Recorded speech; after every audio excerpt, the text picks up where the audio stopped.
everyone. I believe you are excited to be here today. Financial inclusion really enables economic and social well-being. And I believe we've already heard a lot from our three speakers, amazing speakers as such. And so to help me discuss this wonderful topic will be Sarah. Sarah is joining us online. So Sarah, if we can see you on video. David Paradiso is in person. David, please come and get seated. A round of applause for David. Dr. Amina. Dr. Amina, are you joining us online? If so, can we see you on camera with a wave? I don't see Dr. Amina yet. Professor Nujiyen. Prof, are you also joining us online? Yes.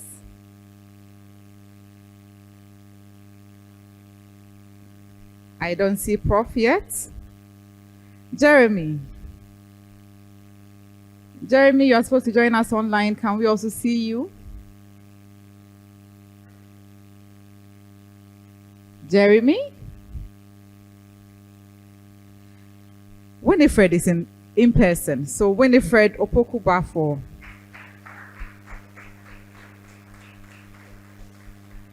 Thank you, Winifred. And I see Professor Imhotep. I think I saw him online. Yes, Prof.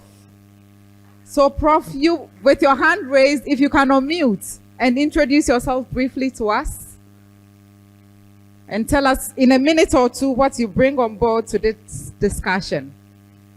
Colleagues, it's a great pleasure to join you on this very August occasion on Fintech Revolution and how we position ourselves for it. I've been very interested in this topic largely because of some of the new financial innovations that are taking place within our local environment and then globally. And I'm hoping to be part of this discussion, to listen in as an education adventure, but also to contribute some ideas towards some of the regulatory issues and how new uptakers can have confidence and trust in the new technologies that are coming by way of financial innovation. So thank you. I look forward to a healthy discussion with all. Thank you very much, Prof. Sarah? Sarah, can you introduce yourself and tell us what you bring on board to this discussion? The rise of the Fintech Revolution, innovation, inclusion, and impact at the forefront. Sarah, you have the floor. Hi everyone, I'm delighted to be here. My name is Sarah Corley. I'm CEO of the Alliance of Digital Finance and Fintech Associations. We spend all of our day looking at innovation and how we can continue to drive that innovation, but in a responsible and inclusive way. So I'm looking forward to being a panelist on this conversation. Thank you, Sarah. Thank you very much. David. Hi everyone. Pleasure to be here. Thank you so much for having me here. Thank you to Dr. Tampuri for the invitation, and certainly a pleasure. I'm David Paradiso. I am a partner for MyInvest. That's a Danish asset manager who focuses on many strategies, but my team in particular, we are investors in financial inclusion companies. I'm in charge of Asia and Africa, currently based in India. And we have been investors since 2010 with very traditional old microfinance. And we have seen the evolution of the sector over time until pure digital companies. That's what we're investing today. So happy to be here, a real pleasure. Thank you very much, David. Happy to have you. Winnie. Good morning, everyone. I'm Winifred Opokubafo. I'm excited to be here. I'm with Absa Bank, currently the Governance and Rewards Lead. Looking forward to sharing ideas on how innovation cannot be stifled by governance. We usually get that hit back from our tech guys, sharing ideas on it, and also sharing ideas on how we can widen the scope. In the various conversations, I had the 30 percentile running through, 34%, 37%. I dare say we can go to 70% inclusion. And I look forward to sharing ideas on how best we can reach further than we currently do. Thank you. So thank you all very much. A round of applause to my abled panelists. Thank you very much. So we'll start the ball rolling. Innovation is the ability to see change as an opportunity, not a threat. Innovation is the ability to see change as an opportunity and is definitely not a threat. Sarah, in no particular order, with your experience with DFA Alliance, supporting digital finance associations across Africa and Asia, what are the key factors for building sustainable and impactful fintech ecosystems in developing regions? Thank you so much, and that's a really great question. And then I was contemplating this for a while because there's, I think, a lot of key things that are involved, and I was trying to figure out what's the recipe for this, right? And then doing a little bit of, I don't know, creative wordsmithing, I actually discovered that there is a science to this. So hear me out on this one. So for science, the S stands for sustainable business models. We actually really must make sure that the fintechs do have the ability to scale both within country, perhaps cross-border, and also are scaling in a way that they can measure that impact. So the S of science, that's sustainable business models. The C, we need capacity building and a flow of talent. The entrepreneurs themselves and those leading the fintechs to be able to have a certain level of skill and knowledge, but also to have a talent pool that can work and continue the future of those fintechs. So we've got SC, the I obviously importantly stands for infrastructure. When we talk about infrastructure, we need things like interoperable and instant payment systems, which is something we're still working on. Connectivity, which we know in some regions and parts of the world is not always as good as it should be and as reliable as it should be. And we're still in processes of dealing with, KYC, whether that's electronic, tiered, etc. So definitely we need enabling infrastructure. Along with it, the infrastructure, I think, very much goes hand in hand with regulation. So we need enabling regulation that enables fintech to grow and, as my fellow panelists said, to not be stifled as well. Things like sandboxes, regular public-private sector dialogue is required to tackle that challenge. The E, so that's the E. The N, we of course need networks. We need partnerships and collaborations. We need to be able to meet each other at events like this or through other networks. And I think associations are in massively, well placed to be able to sort of bring that kind of collaboration and networking together. The C, of course, we cannot lose the consumers from our focus. So we really need to make sure that, if we are wanting to create this sustainable and fintech ecosystem, the consumer needs to be at the heart of that, both from a product design perspective, but also consumer protection perspective. And lastly, the E, and we have David, who is much better positioned to speak about this, but of course we need entrance and accessibility to funding. Fintechs need this to be able to start up, scale up, and become sustainable. So for me, there is actually a real science to building a fintech ecosystem. Thank you very much. And I believe that collaboration is the word of the day for today. We've all seen the need for us to collaborate if we really want to do more and embrace change and really work on our technology. We need to really be flexible to adapt to new systems and learn capacity building. And probably that's how come we are here this morning deliberating on this important topic.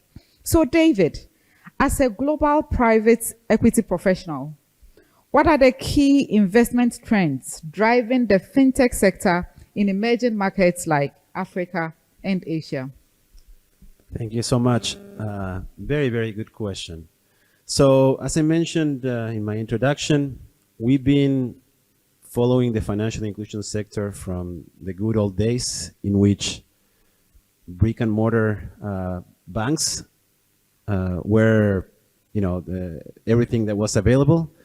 And then over the years, we've seen fintech coming in and not replacing, but pretty much disrupting much of the industry to the benefit of the end customer. We focus on emerging markets and especially in companies that target the bottom of the pyramid, like our good friends Lechego, very, very good bank, very good brand.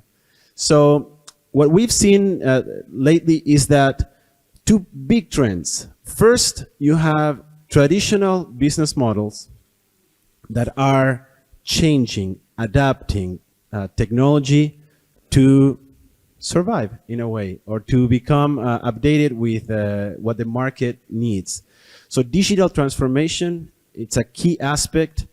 A lot of money flowing into that sector because traditional bankings, which have a lot of experience, huge customer bases, and licenses, which is extremely important in many cases. That's something that small startup may lack. On the other hand, we see the small startups which don't have the baggage of a brick and mortar infrastructure on them. They're much faster, much agile, and much willing to take the risk to crack new technologies to benefit the end customer. So let me just give you a very, very big overview of how we as investors see fintech. And fintech is the combination of two words, right? Finance and technology. So usually people try to focus more on the tech part of it, and it's great. Let me tell you what we are seeing as the cutting edge or the more advanced technologies coming in. First of all, we see a lot of companies trying to leverage blockchain. And that is very, very essential for transparency, which is something that in emerging markets sometimes is not as good as some other more mature markets, and security. You have to remember fintechs strive by having data, a lot of data. Sometimes it's super sensitive. Sometimes blockchain can really help to solve for security and transparency and privacy as well. On the back foot, sometimes the speed and the use of blockchain can be a little bit cumbersome, so there are companies trying to figure that one out. Second, cryptocurrencies. And I know it's a little bit of a conversation we can have another time on cryptocurrencies, but let me tell you this. It's very useful for transnational transfers. Not so much for local, but companies that want to do international transactions, cryptocurrencies can be huge helps, and there are companies that are leveraging that. Some of them are abusing it, and that could be another conversation, but it's a trend that we see out there. And finally, lately we have seen a use of artificial intelligence. As I said, data mining is key for fintechs. And machine learning, artificial intelligence is the key to the future. We see it everywhere. There is a lot of buzz about these words, but we have seen business models that actually are leveraging machine learning to improve their credit scoring and to do something that the industry has been trying to do for many years with relative success, which is trying to understand customer behavior. That is key. Giving a loan, it's super easy. You give me $10 million, in a year I can deploy it. Now, can I recover it? Not that easy, right? and that's where machine learning comes in handy, is trying to understand, not through financial data only, but through cell phone usage or some other parameters. What's the willingness of this end customer to repay, which is hard for that business. very quickly, and I'm probably talking too much, but very important. On the other side, you have technology, which is great, but you have to remember, there has to be a financial product that has to solve a problem. And that's where we see the best companies might not be super cutting edge technology, but they are solving everyday problems for you and me. Those companies that have the technology to solve real problems, those are the winners. Let me give you a very small example. InsurTech, huge nascent industry, especially we've seen in Asia, a lot of it. And one of them realized they didn't need blockchain for this, didn't need AI, but they realized that drivers were sometimes on the road without an insurance. In Indonesia, it's not mandatory to have car insurance. But people were not willing to pay because the fees were high, and they would not drive the car every day, right? Uber drivers, they might drive 2 or 3 days a week, and they would not pay a monthly fee to access insurance for their car. They came up with a very simple solution, an app that if that day you decide to go on the road, you click, and then you get 24 hours car insurance. Simple. But that business is booming because it's solving everyday problems by technology. So that's what we look for. How to apply the fun big tech into solving like everyday problems for the common people. Thank you very much, David. My audience, I hope you are making notes. What problems are we having? What can we solve with finance and technology?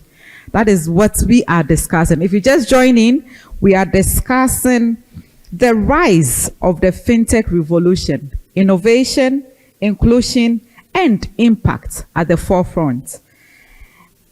And we have realized that universal access to financial services is within reach, thanks to new technologies, transformative business models, and ambitious reforms. So if you have a question, just write it down and we will have a section for that.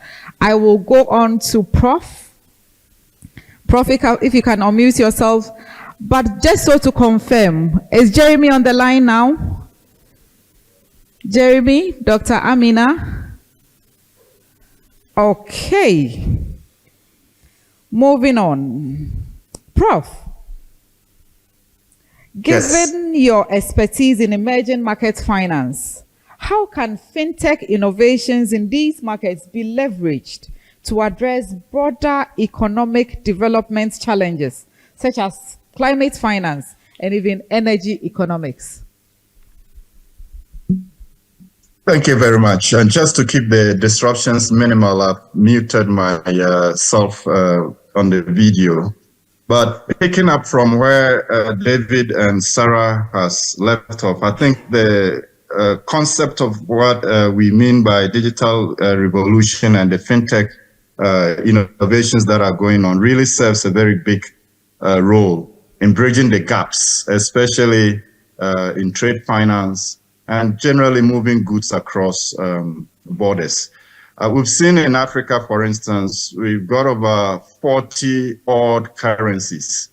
Recently, I was in Lome, just next door, and I wanted to purchase a few items. And obviously, it was very difficult to transact with my Ghana, bank cards and etc. But a simple fintech solution through, cross-border payments that is currently being pioneered at the Afrexim Bank. I'm aware of this because quite a number of colleagues of mine are working on it. It's going to, break down some of these barriers with multiple currencies and exchange rates, transactions cost associated with, moving from one country to another. I think these are very, very key innovations that the fintech revolution is bringing us. Just in context of what David just said, yes, we have technology, but what kind of financial product and solution is it being deployed to solve? And I think we're going to see if this revolution is managed properly against all the risks and the difficulties in putting it in place, especially on regulatory side, we're going to see an increase in intra and inter-African trade. We've already seen this in terms of the forecasts of what is going to happen. Currently, Africans trade only about 15% amongst themselves, in contrast to other places like Europe or Latin America and Asia, where intra-trade is quite, intra-continental trade is quite huge. So we want to see that this revolution can help to expand at least intra-African trade into the 30s and beyond. And not only that, but how Africa relates to the rest of the world. So taking from the micro level in terms of improving the flows of funds and financing to small-scale enterprises at the rural level, especially with dominant agricultural base as our economy. I believe that this fintech is going to enable farmers to access raw materials much more easily, inputs like seeds and fertilizers, and also to be able to get the produce to the markets in a way that will probably take, if you like, in Ghana, we will say the middle woman, because they are mostly in the chain of linking the produce from the farming areas to the consuming centers. So it may reduce their profits a bit, but I think that it will enhance the ability of farmers to access markets quite easily and to access inputs. And when you tie that to intra-regional trade, Ghana's trade with Ivory Coast, Cote d'Ivoire and Togo on the other side, and then also our neighbor up north in Burkina Faso, which will open more trade within the West African sub-region and to the larger African context using the Afrexim Bank Pan-African payment and settlement systems and several other systems that are being pioneered locally and across the board. So I think it's a real revolution that we are here to experience. And against all the risk, we have a chance to at least break down the barriers of transactions and finance that we currently face with the existing financial system. Thank you. Thank you very much. Indeed, we are breaking barriers and borders. We are moving across global industries. And just like our woman in the Leshego story, we don't want only to sell probably in that vicinity or community, but probably be able to move to Accra to sell that plantain. That is what fintech seek to do. We are really on a journey. Winnie, in the wake of global financial crisis and pandemics, and COVID-19 taught us better, churches really adapted to sending tithes and our offerings through technology. How can fintech prove to be resilient, and how can it continue to provide financial stability to vulnerable communities? Thank you very much. COVID-19, we all passed through. I need not to belabor the effects of it and how we were forced to adapt. A large percentage of the population was forced to adapt to fintech. I'll come close to home. My mom has always been a bit wary of these mobile money and those things. Now we are in lockdown. She's there, I'm here. You need the money, you have to adapt to mobile money.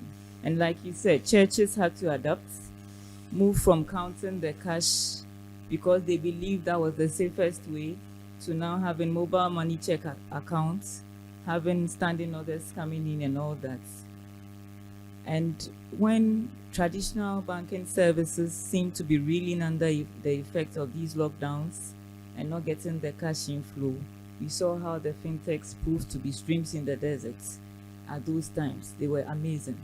And studies have also proven that the countries that had the better fintech services available had a higher GDP growth and even recovered quickly from the effects of these COVID-19 and all the disruptions, better than the countries that were now assimilating fintechs. How do we continue and even reach further? I would say that we should make fintechs more accessible, affordable, and also educate. When I say affordability, we still have a lot of charges running through in using and adapting to these fintech services. Even though it has made the traditional banking services more competitive and being forced to reduce their rates to remain relevant in some of the products they give for the traditional mobile banking services and those things, people still think of, if I send this amount, how much will I get charged? Do all those calculations and go like, then you might as well wait, I'll bring you the cash.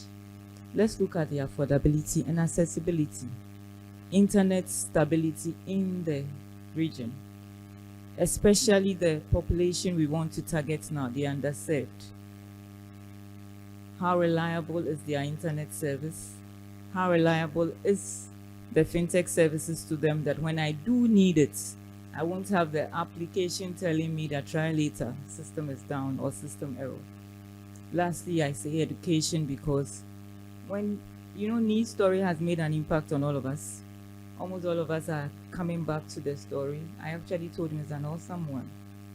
Because if this story is heard, I don't think we need to do much talking to get more women to sign up. And women own about 80% of our SMEs. The low income earning women are the ones that own the small businesses. And they are the population we want to target to make sure that fintech inclusion is making the value and creating the value we want to do. Education is key. Let's adopt that. Nothing formal. All of us almost have mobile phones. In fact, all of us have mobile phones. And whether you like it or not, you get text messaging that you didn't really subscribe for, but by virtue of just clicking an OK somewhere, these messages are coming. You can use all these to share these stories, get it involved. And a large part of what they believe in is word of mouth. Much as we think that we are doing a summit, it's cool, it's good. Much as we think that we are rolling out draft guidelines and those things, it's good. What works with the population we are looking for is what a friend will tell a friend to tell a friend. Let's adopt that. Stories like this should go out and have it heard. I also believe that another way we can make it more accessible and make inroads is what David spoke about. Let's innovate things that are really worthwhile to the population. I mean, if I call my daughter in secondary right now and ask her what she wants, and she says she needs a Monopoly for her birthday, it's the gift she wants. And I think that, why Monopoly? Let me get her flowers, a bouquet. She'll put it down. It's of no value to her. She'll still smile and give me a thank you, probably a hug to top it up. But that's not what she wants. So adopting AI and data analytics, let's create things that are really of value to the population we need. The woman that was met in somewhere in the eastern region needed a loan to finance her business. At a particular point, may need support to take the child to school. That will not be same for another woman that is sitting somewhere in the Ashanti region, and probably what she wants is not that one, but a way of getting fertilizers or something for her farm to go on. So how do we support in that direction? And I love the amazing intervention he shared about giving insurance to drivers who really need it. To make inroads, to make an impact, let's look at giving targeted solutions to the customers, making access there, making it affordable, looking at the regulatory bits. I'll end by leaving this with us. Currently, Sub-Saharan Africa, we are all reeling under taxes. All of us, we complain. And it's affecting the mobile money sector and the fintech sector. What can't we have tax rebates being given to these innovative ones, such that if your innovation is coming as of strategic impact, it's solving a developmental need. We look at how we target giving them these subsidies so that they make the larger impact, because they all think of what I stand to gain vis-a-vis what I am giving out there and the interventions I'm giving. I think we should look at this. Thank you very much, Winifred. So fintech is not a buzzword, it's the simple things that we see around us and our ability to adapt to solve the problems that we see. The woman out there who really need that 700 Ghana cedis to just use as working capital to boost her business. How accessible that is, how affordable that can be, is what we are looking at. We are on a revolution. I see Jeremy on the call. Jeremy, you will introduce yourself in a minute and then you will help us understand how Jumo has achieved significant success in providing financial services to millions of users. And this morning, your name has been mentioned already. So what are the strategies you've been used that has been most effective in sealing fintech solutions across multiple African markets? Over to you, Jeremy. Thank you very much. Can you confirm if you can hear and see me clearly? Loud and clear, and you are visible. Awesome. So my name is Jeremy Kweno. I'm currently the General Manager for Jumo Africa and CEO for Jumo Ghana. So Jumo is essentially a fintech platform that partners with large banks like Letshego, Ecobank, Absa, and telcos like MTN to solve the issue of unequal access to finance, or the problem of the underserved or unserved communities in the peri-urban rural areas. So to date, Jumo has served over 7.5 million customers in Ghana, disbursed over 181 million loans. And the way that we do this is by leveraging advanced data analytics and machine learning algorithms to be able to gauge a customer's propensity to take and repay a loan. So what we essentially do is we open up a base of customers that were previously unseen to traditional banks because they were either considered too risky because they did not have all the paperwork that is required, and because they also felt intimidated by traditional banking infrastructure, so they wouldn't actually make the journey to go into a bank branch to get served. What we have done is we've been able to ride on the rails of mobile money, and we've been able to use the data that is collected there, mobile money data, to be able to show the banks that you can actually lend to these customers and get a better rate of return than even lending the traditional way with the traditional 6 Cs of credit. So to the question at hand, I think that what has enabled us to solve some of these issues is first a way of thinking globally, but acting locally. And what I mean by that is we are able to observe international best practice, what things have worked in external areas in the West, outside of Ghana, and then think about what the Ghana customer actually wants. What does the lady on the street selling water actually need to be comfortable with the financial service? You may have somebody in the UK using Revolut to send money back and forth very simply. How do you tailor that same user experience to somebody who is local, who may not be as, let's call it, educationally advanced or literate, but also wants the same elements of that Revolut user in the UK or the US? So you think of things like your convenience, your ease of use, your intuitiveness. Maybe in the West, an app would be the best way to deliver credit, but in our locale, most people are comfortable with USSD because it's minimal steps. You just dial *170 or *737#, and most people know the steps off head. So that is where you put your product. So you think globally, but you act locally. You tailor your product to what the customer needs, and you meet them on the channel where they are.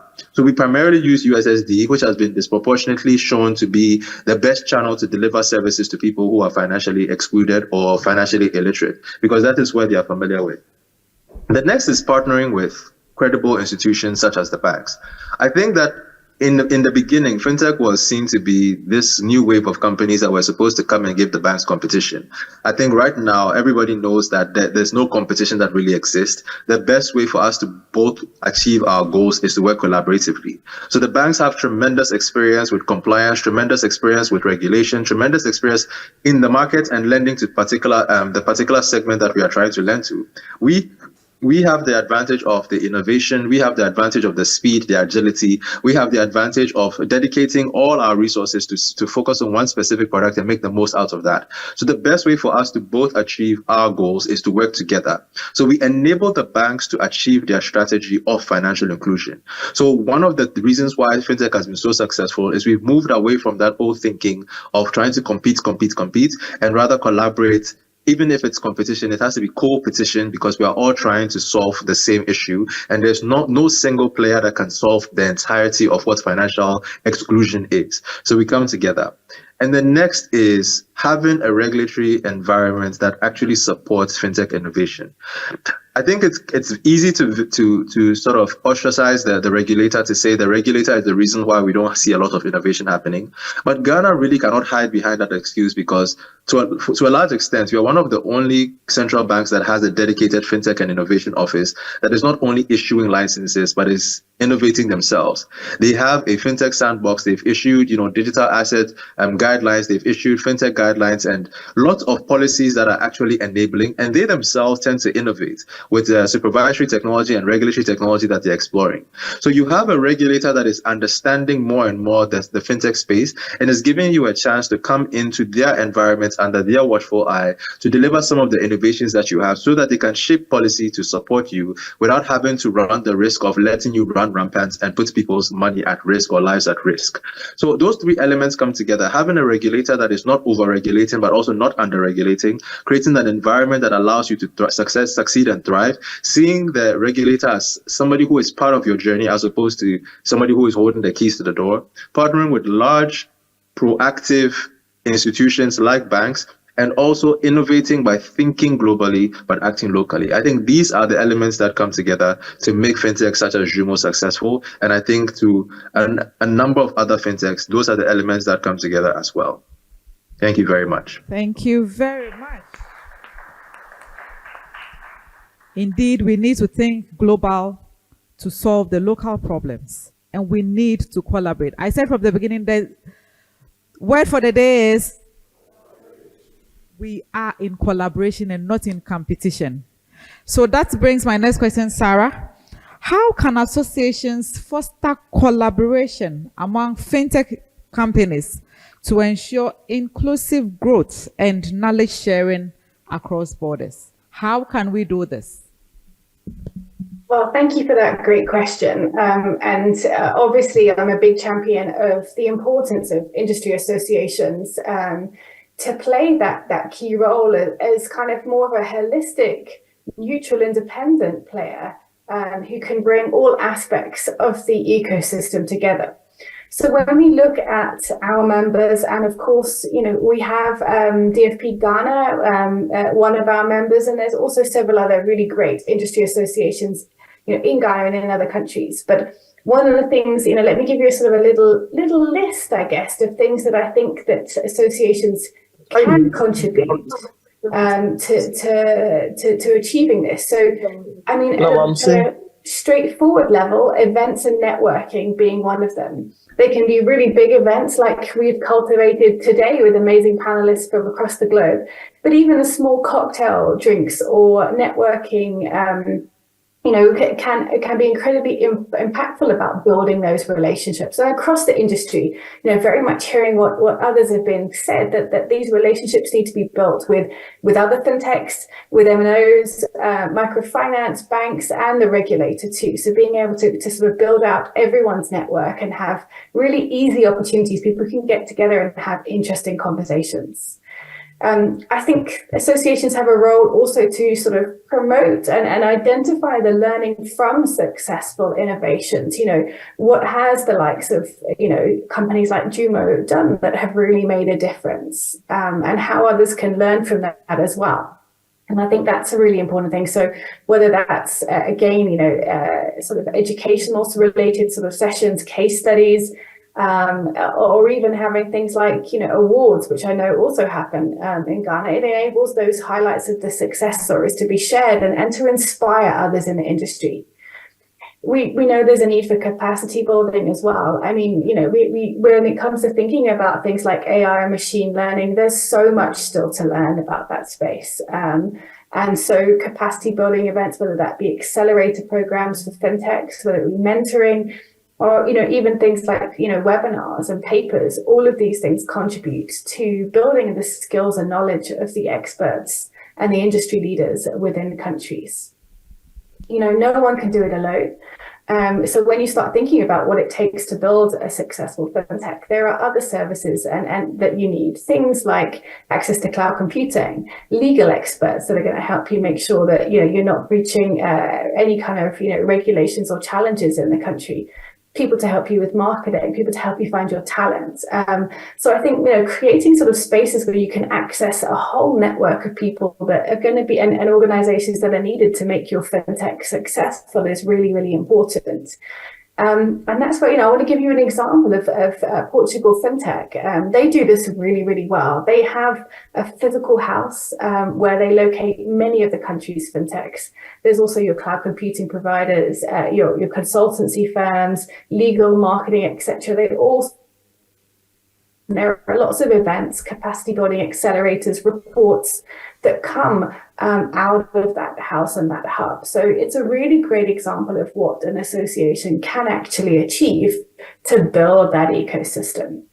Of course, one thing we created the alliance for, why do we have an alliance of global associations?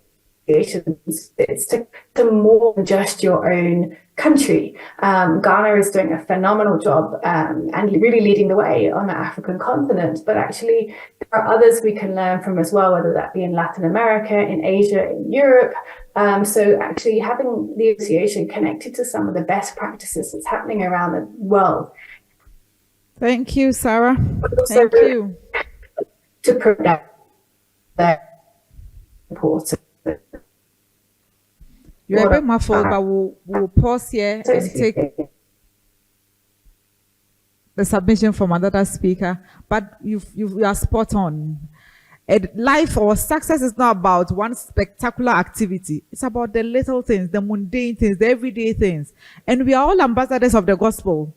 We all have stories to share. That I was able to transfer 10,000 to South Africa. Share that story, that it is possible. And let's not wait till probably a forum like this for us to say that fintech has come or it's possible for us to use technology to transfer across borders. Let's be ambassadors of the gospel and share the little stories to encourage that market woman out there to say that your money is safe even if you lose your mobile phone. It starts with you and me. So David, can you tell us how impact investing align with other fintech innovations to drive social and financial inclusion?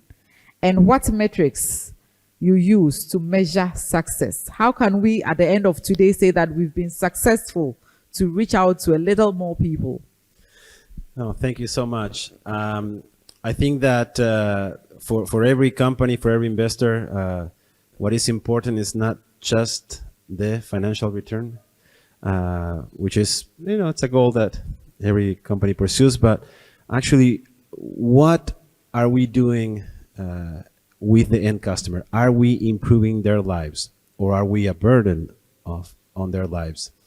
We see fintech as an excellent way to accelerate financial inclusion, because with the use of technology, you can really lower the cost of the products.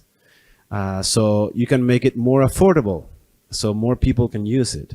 On the other hand, you can reach further down into places where traditional models will not reach because it's just too expensive. So that is one of the keys of the integration of this fintech with the financial inclusion. When you talk about metrics on social impact, there are some general metrics that we always look at. Outreach. How many people are using this product? But more importantly, how many of these people did not have access to this product before? For the credit or lending side, there's a concept called new to credit. If a person never took a credit because they were outside of the formal financial sector, either by their personal economic level not being good or because of distance, how many of those people are we bringing to the formal financial sector? That's very key. Then is the company following the right practices, especially on repayment, on data security? Are we treating the customers right? That's extremely important. Very important. Is this product or company gender inclusive. We have seen many companies that have strived by focusing on women. And let me tell you, they are much better than male customers most of the time. So that's an important metric that we follow. And then there are very product specifics, specifically with agriculture. Are we doing climate adaptation? Are we preparing for the change in climate?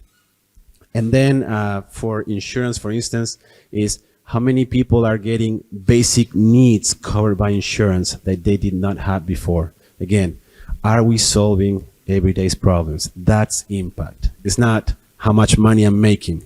That's good for investors. But impact investors look beyond that and look, are we helping people? We really need to make impact, not by the successes that we make today, but to think about tomorrow's future.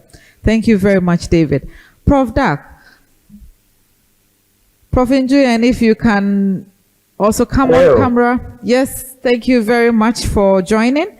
So given your expertise in emerging market finance, how can fintech innovations in these markets be leveraged to address broader economic development challenges, such as climate change and energy economics? Okay, thank you for the question. I'm sorry that I was waiting in the lobby, the Zoom, because I was there.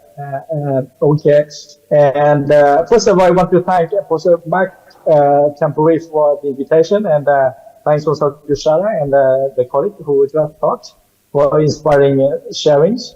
So regarding the question, I think that the fintech is a new revolution that significantly transformed the financial inclusion in emerging markets, as you said, and primarily to through the creation of new novel services like mobile phones or digital lending platforms. I think many colleagues have talked about that. Now, for me, the fintech would be very important for emerging markets finance, in the sense that they help channel funds, money into the most productive use, as we say in finance. If people are needing funding to develop a businesses, and now they can get access to the funding without very high and expensive cost, given the facilities provided by fintech tools and platforms. Second, we can based on Fintech Revolution, develop more entrepreneurial activities. So we will have more entrepreneurs, both male and female entrepreneurs, if we look at the diversity and inclusion to be promoted. So the more we have entrepreneurs, the more we'll have economic activities. Okay, and then you have the new drivers for economic growth.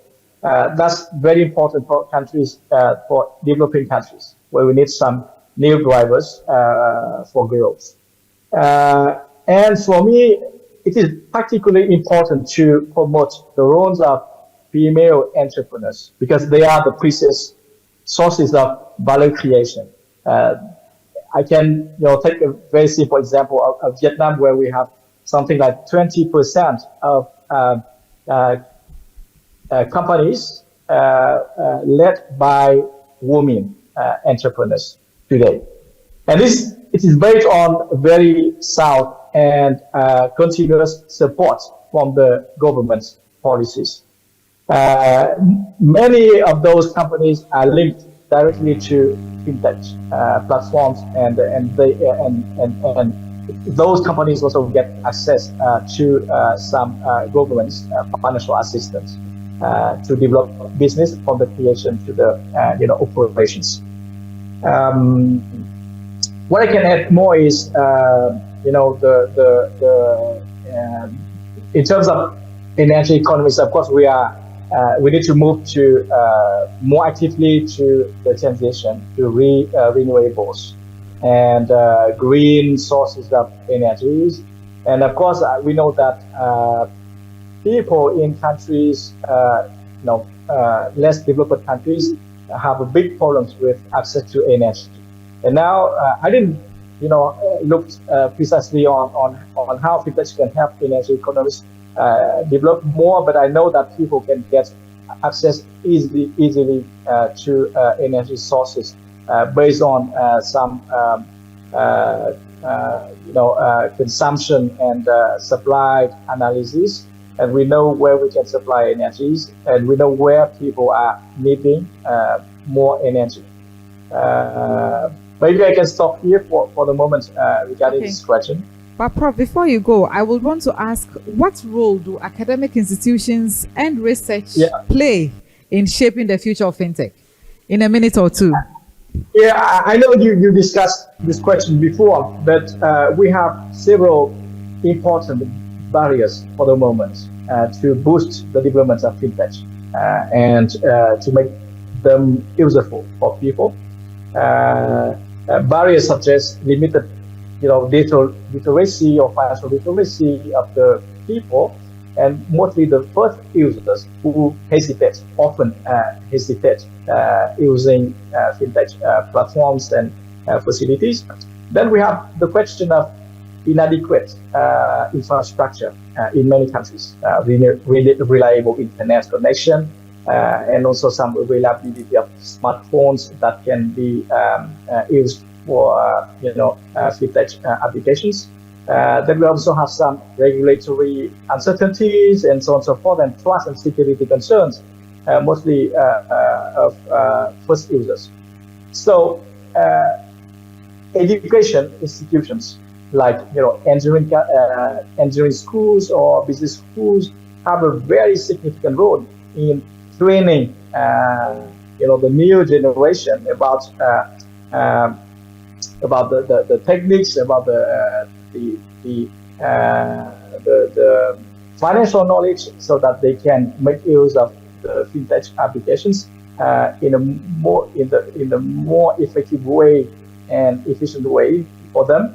And then since education institutions also do research, faculty members that doing research on fintech, so they can provide evidence-based policy recommendations to boost and promote fintech use in the society, and so that people can also learn more, who can understand the best practices, and they can also have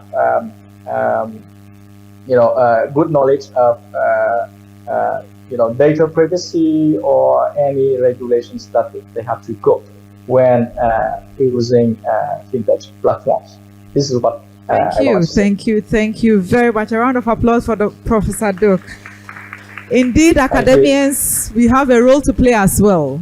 It should probably be on our curriculum, financial education and technology. We should learn right from school so that when we graduate out there, we are pros already. Professor Imhotep, we will take a final question and your last words on what roles public and private partnerships play in advancing digital financial inclusion. Do I see him? Thank you very much. I think this has been a very lovely discussion, because for us to go forward, as you rightly mentioned, we need to work collaboratively.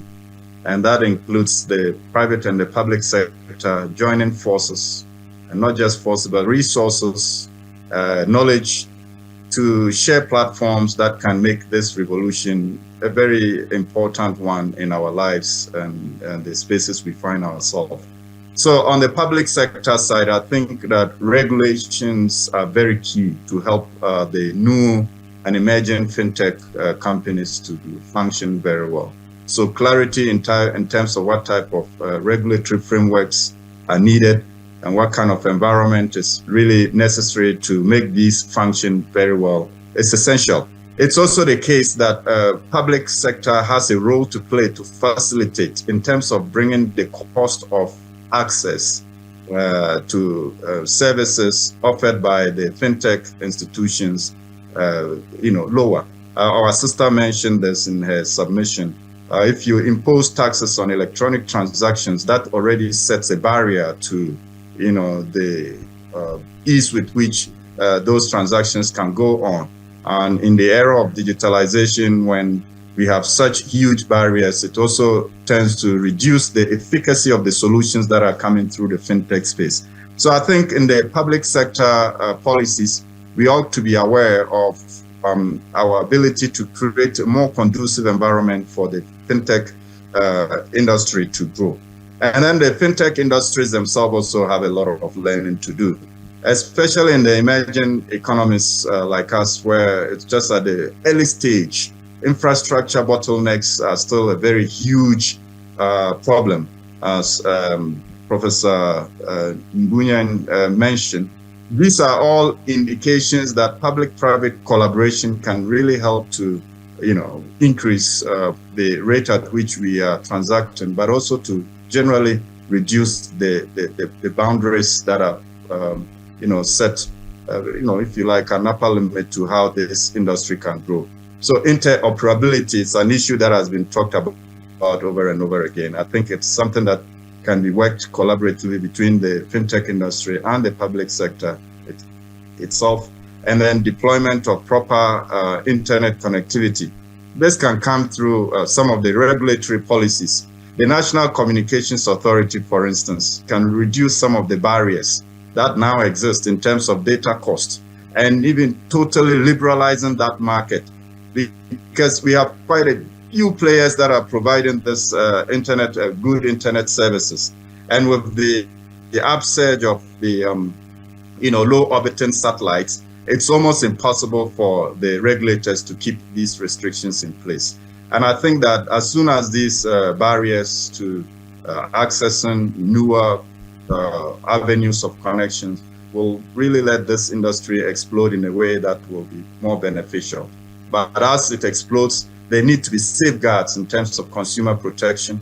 That may also come through the legal and regulatory process.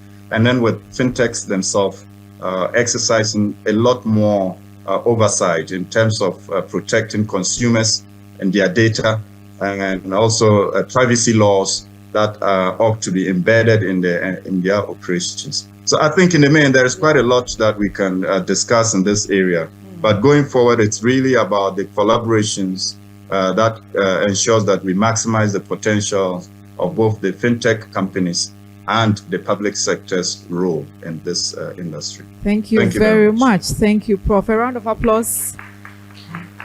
And so taking from where Prof ended, I will ask you, Jeremy. So how do we balance the rapid expansion with maintaining low default rates and ensuring financial literacy among new users of microcredit services? Talking about security, how secured are we? We are expanding that fast, but how secured are we, and how are we protecting new users in our expansion processes? Sure, thank you. Can you confirm if you can hear me? Yeah, I do hear you.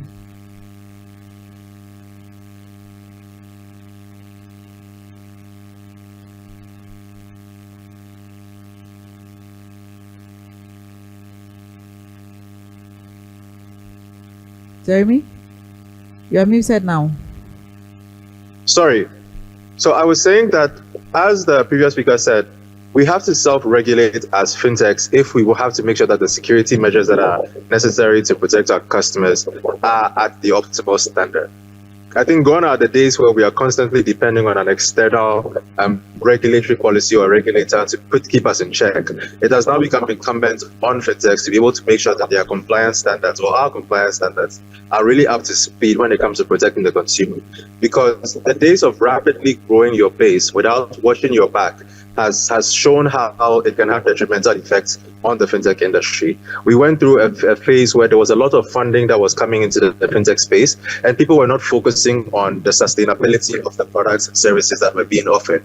They were focused on acquiring numbers. So if you could onboard 1 million customers in 1 year, it made more sense for an investor to put more money in because it showed traction, as opposed to being able to show sustainable bottom line revenue and customer lifecycle value. I think now we're beginning to see that once you get past that initial, let's call it excitement, the downwards effects are very detrimental, not just to your customer base, but to the fintech industry as a whole. So it has become quite important that fintechs have robust compliance, internal compliance strategies, policies, operational structures that look out for the safety of the customers as we are innovating. So the one doesn't happen before the other, it happens in tandem, and that's the only way the security and safety of consumers can be assured. So I think as we go forward, we are going to see a lot more of the regulatory technologies implemented as part of the innovative financial inclusion products that we solve, and there's going to be a lot more supervisory technology as this industry becomes more regulated as we grow, as it expands, as it explodes, as was said before.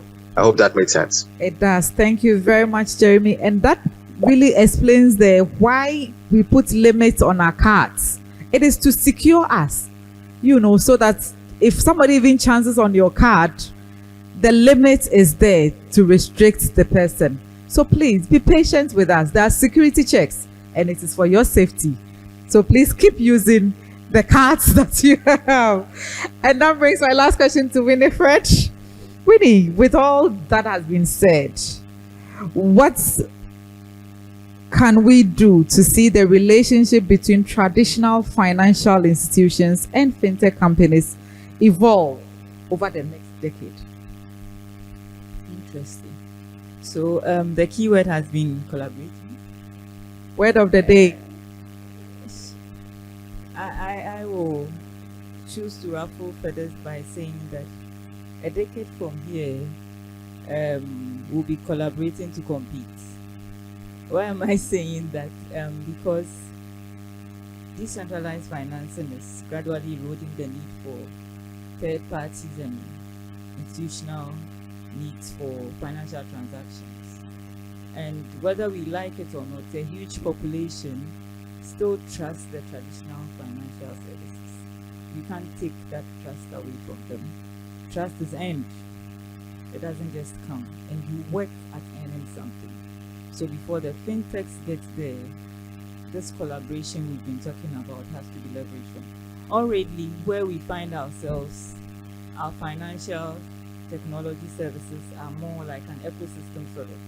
To provide a reliable service, you need to see, on the average, a typical collaboration between a commercial bank, a telco, GIBS, and the regulator. So already there's that relationship there, and that's working. Now, I am happy that recently we've seen regulator take steps to even bring out guidelines and frameworks for the digital asset market. That's a great shift from the initial stance. It's a welcome one. And they even went further to invite stakeholders for us to come with ideas, collaborate, and share on how collectively we can do it. So 10 years from now, it's a marriage of convenience where both the decentralized institutions, the financial, the fintechs, and the traditional services will be collaborating and streamlining.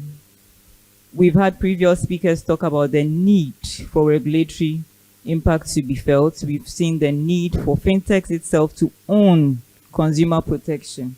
I see that 10 years from now, this will be more streamlined, and together we'll be solving customer needs.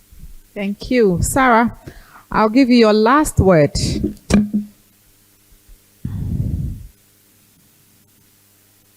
What lessons can we learn from Africa and Asia? What can we learn to foster the journey, innovation, and driving financial inclusion?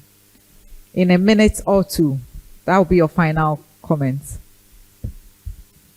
So I think being connected to each other, building our networks, being part of associations, learning and trying to hear from the success stories, the challenges that others have faced, and that is going to be, important for us to continue that culture of learning and collaboration, keeping an open mind to who it may be possible for you to work with, maybe not now, but in the future, who that might be. We can only achieve the greatness that we can working together. If we think about, a lot of fintechs need investment. We need social, we need investment firms. Fintechs need to partner with banks, mobile money network operators. That relationship needs to be there. We also need to think about consumers and, how do we understand what their needs are? Consumer groups can often be really important in telling us some of the challenges that consumers are facing and how we can design that product that meets those needs. And that relationship that we have with the regulator and understanding regulations too is really key. So relationships for me are such a crucial part of understanding where each other is coming from, what we can learn from each other, and how we can actually collaborate together. And collaborate is the key word for the day. I think it's really important. And I think, building our networks, building our relationships, learning from one another is a really key fundamental part that we can do on a day-to-day basis to keep building that innovation in the market. Thank you very much. We'll keep learning from each other and collaborate to win. Thank you to all my panelists. Audience, thank you. Let's give a round of applause to them. I will conclude by saying that the world is changing very fast. Big will not beat small anymore. It will be the fast beating the slow. The future belongs to those who can rise above technology and master it. It has been my pleasure having you on board, listening both online and in person. To all of you, my panelists, able, specialized in all the topics that we've discussed this morning and going into the afternoon. My name is Dr. Loretta. Thank you for having us.